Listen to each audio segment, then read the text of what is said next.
వంట చేయడం అస్సలు రాని వాళ్ళకి కూడా ఈజీగా ఉండే ఒక స్వీట్ అయితే ఇప్పుడు చూసేద్దాము. మీరు ఆల్రెడీ థంబ్నెయిల్లో చూసుంటారు కదా ఏంటా అని చెప్పి. సో రవ్వ కేసరే, కానీ ఇది గోధుమ రవ్వతో అనమాట.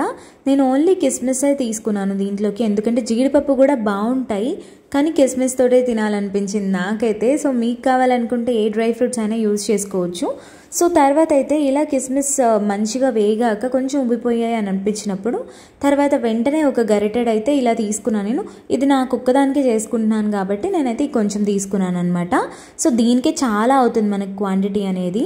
సో ఈ గోధుమ రవ్వని మంచిగా వేయించుకోవాలి, కొంచెం కలర్ అయితే నీట్గా చేంజ్ అయిపోవాలన్నమాట. ఇప్పుడు గోధుమ రవ్వ అయితే చాలా వరకు దొరకట్లేదు, బయట కార్న్ దొరుకుతుంది అనమాట. సో చూసి తీసుకోండి. అండ్ ఇలాంటి దాన్ని అయితే మేమైతే కర్నూలు రవ్వ అని అంటాము, అది తీసుకున్నాను నేనైతే. మంచిగా దీన్ని అయితే వాటర్ 1కి 2 పోసుకోవాలి. అంటే ఇక్కడ నేను ఒక స్పూన్ తీసుకున్నాను అనుకోండి, 2 స్పూన్స్ ఆఫ్ వాటర్ అయితే యూజ్ చేసుకోవాలన్నమాట. అలాగా నేనైతే ఇక్కడ డబల్ది వాటర్ యూజ్ చేసుకొని, అండ్ ఒక గరిటెడ్ అయితే నెయ్యి పక్కా ఉండాలి. నేను ఆల్రెడీ కొంచెం ముందు వేయించాను కదా, అందుకని చెప్పేసి ఇప్పుడు కొంచెం యాడ్ చేసుకున్నా, మధ్యలో ఒక స్పూన్ యాడ్ చేసుకుంటాను అంతే. అసలు స్పూన్ నుంచి ఈజీగా ఇలా విడిపోవాలన్నమాట.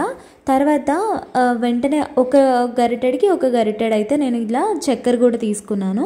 సో ఇలా మంచిగా ప్రసాదాలకైతే పర్ఫెక్ట్ అనే చెప్తాను నేనైతే.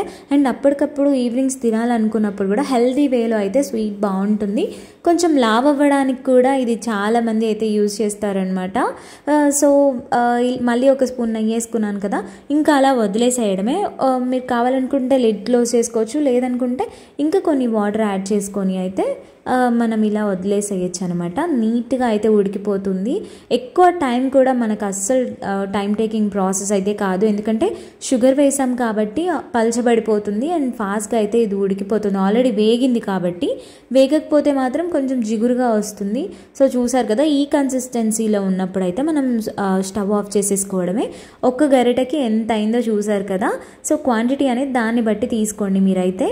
సో నేనైతే ఇక్కడ 2 స్కూప్స్ తీసుకున్నాను దీంట్లో నుంచి. అండ్ నాకు ఒక్కదానికే అని చెప్పాను కదా, ఒకేసారి అయితే నేను తినలేను అనమాట. సో అందుకని చెప్పేసి గ్యాప్ ఇస్తూ తినడానికైతే ఇంత చేసుకున్నాను. ఇది మినిమం 3 to 4 days, 1 week దాకా కూడా ఫ్రిడ్జ్లో అయితే నిలువ ఉంటుంది మనకి ఈజీగా, అంత నెయ్యి యూజ్ చేశాను కాబట్టి.